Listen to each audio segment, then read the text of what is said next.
Hi there, this is David Shaw for another 5 minutes of photography, and today in our talk we're going to talk about focal length.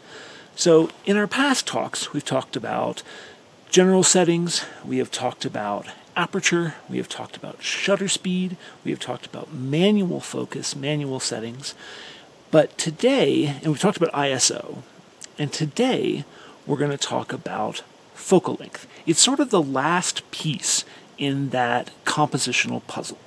So we've talked about how aperture can increase our depth of field and or make our depth of field more shallow. And we've talked about shutter speed and how it can create or eliminate blur in an image.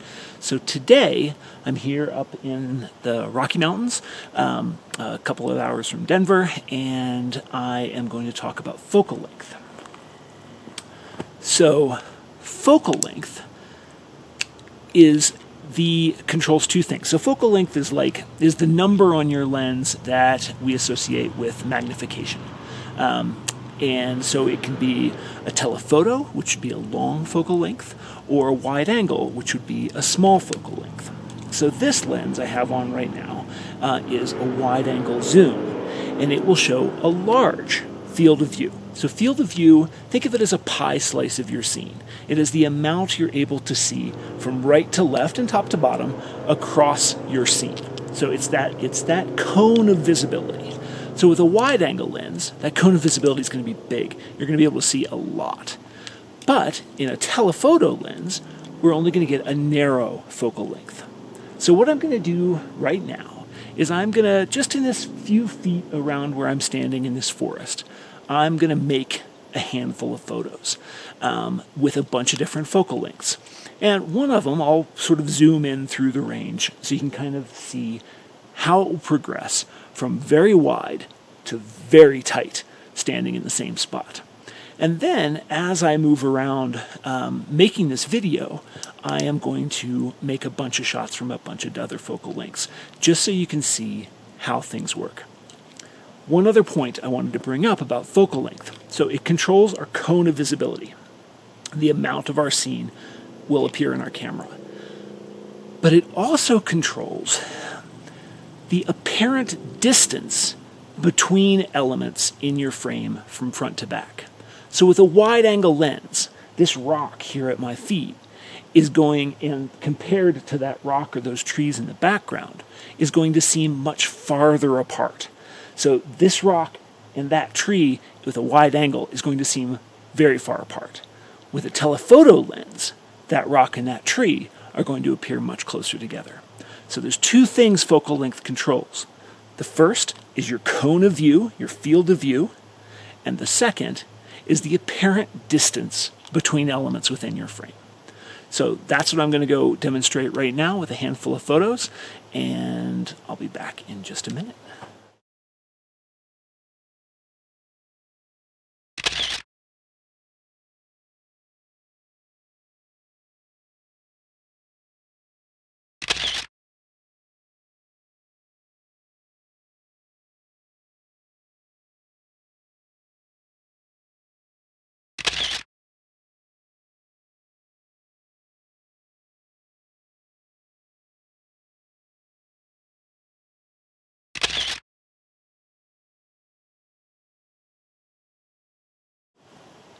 So I hope you can see in that series of images what a huge difference your focal length can make in how your image appears.